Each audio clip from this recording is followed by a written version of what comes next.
All right, let's look at chapter 26, which deals with other molecular genetics. So the first thing we're going to look at are stem cells and cloning.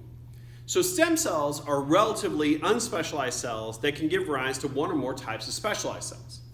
So the first type of stem cells are called adult stem cells. And these are cells present in adult tissues that generate replacements for non-dividing specialized cells. So a couple places that we can find adult stem cells. One is at the bottom of our epidermis, our top layer of skin. All right, there in the bottom of our epidermis, in these cells constantly divide to make skin cells. All right, and so these are non-dividing cells after they're made. Another place that we have these are in our bone marrow cells. So our bone marrow cells, known as hemocytoblasts, are going to divide to make red blood cells, which transfer oxygen. They can also make platelets, which cause blood coagulation. And then these are showing our white blood cells, and those are the cells that defend against infection. All right. Next are embryonic stem cells.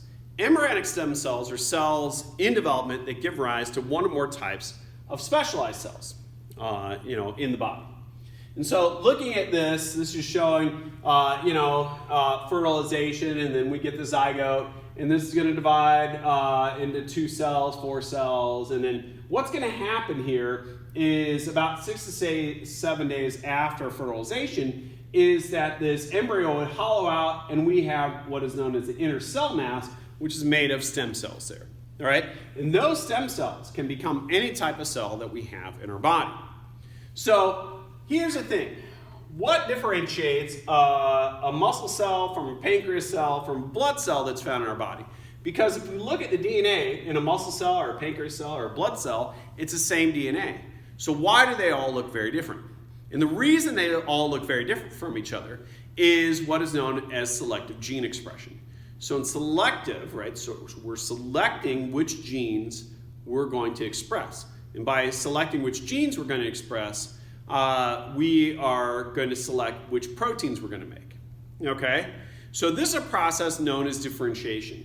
So that is where cells specialize in structure and function, and that occurs during our embryological development.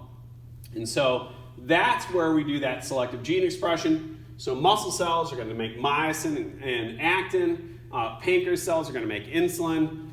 Red blood cells are going to make hemoglobin, and so on. Okay? So that hemoglobin gene is found in pancreas cells and muscle cells. It's just not expressed, so they don't make it. All right? Let's take a look at cloning. All right? So cloning is a production of genetically identical cell or an organism. Now, this is done by the process of nuclear transplantation. So in nuclear transplantation, we replace the nucleus of an egg or a zygote with a nucleus from a specialized cell, so a typical body cell. This is actually first done in tadpoles in the 1950s by Robert Briggs and Thomas King. All right.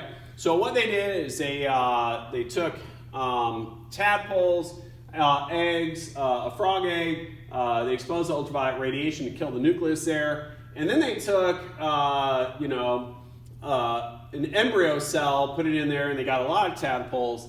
And then later on, they took intestinal cells and took the nucleus from there and put it into that egg and put it in there. And it says most stopped development before tadpole stage, but they did get some tadpoles out of that. And so what it showed that a nucleus from a differentiated cell, a specialized cell, retains its full genetic potential, can become a new individual given the right background around it. So meaning the enzymes and whatever is found in the egg to cause it to become that. In 1997, a scientist named by Ian Wilmot, he cloned the first mammal. And the problem with mammals is that you have to take that egg, that embryo, and you have to implant it into your uterus. With frogs, it's easy. You just take these eggs here, and then you just put them into some water, and they'll develop on their own. All right. But mammals was a little more difficult. So what he did is he took cells from a mammary gland. He took an egg out of a donor. He removed the nucleus, and he took that nucleus and put it into that donor egg. And then from that, he implanted that embryo into the donor, and then, got a sheep out of that. Now the sheep was called Dolly. Now, if you notice, the face is on here. So the donor egg was a black-faced sheep. The donor cell, the cell that they used was from a white-faced sheep. And you can see Dolly is white-faced, so we know that was Dolly's clone there. Okay. Now, the problem with cloning is that few clones take. Only about 8% live to become a full adult. All right. And most of them have a short lifespan. Now, Dolly is what is known as reproductive cloning. Reproductive cloning is using a somatic cell from a multicellular organism to make one or more genetically identical individuals. All right? So this is another organism with the same exact genetic information. So Dolly had the same exact genetic information as that individual there. All right? So that's reproductive cloning. That's not really what we're trying to do with humans. What we are trying to do with humans is, oh, by the way, you can get your kitty cat clone. This is clones of a cat. It only costs you about, $25,000, $30,000, whatever. So what we would try to do with humans is what is known as therapeutic cloning. This is a cloning of human cells for the replacement of body cells, all right, or body parts. So once again, we start with the zygote, right? We take the nucleus from a somatic cell from yours, put that into the egg. We get to development to an embryonic stage, and then we freeze that until you need those parts. All right?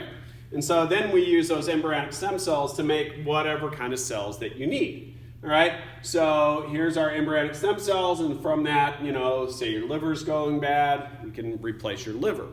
And the nice thing about this is that instead of you trying to find a liver and trying to find a donor that matches you, you can make this with your own cells. Now, we are not here yet. This is the promise of embryonic stem cells with cloning.